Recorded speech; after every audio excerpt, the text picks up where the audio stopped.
Everyone thinks they know what happened to Sebastian Vettel. They point to 2018, the crash in Germany.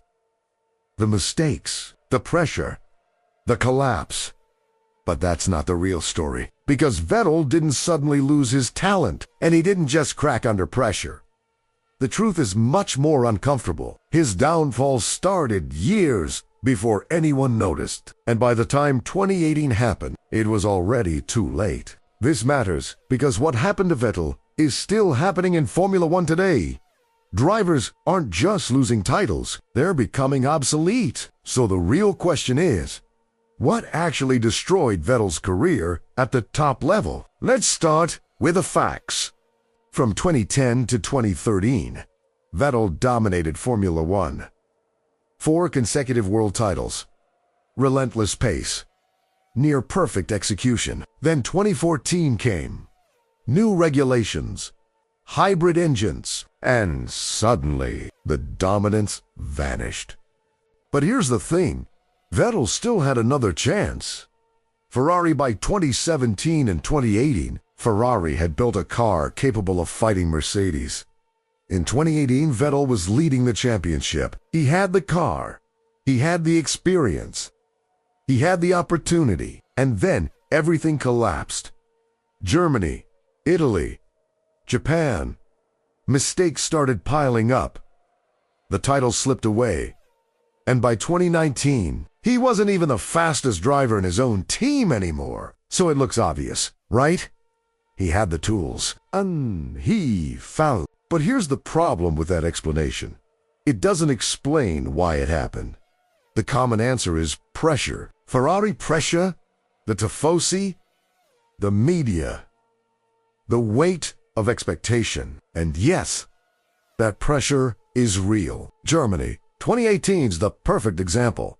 Leading the race, home Grand Prix championship on the line.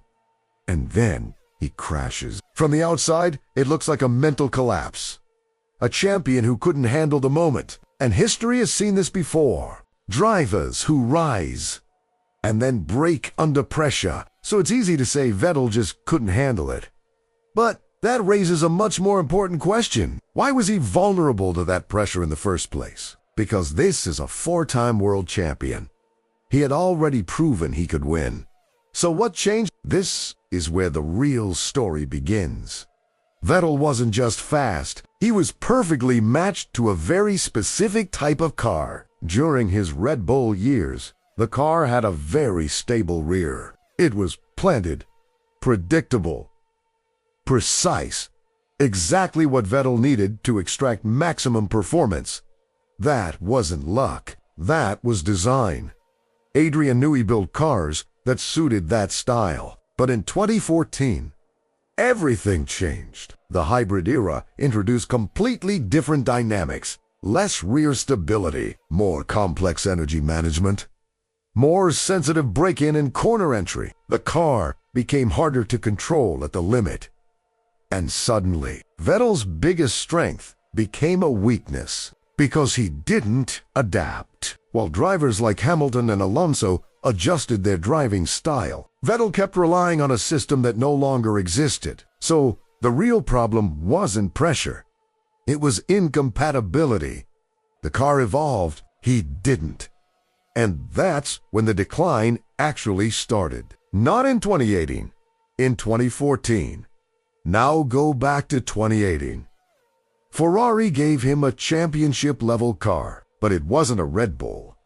It was less stable, more unpredictable, more demanding. And that's where everything connects.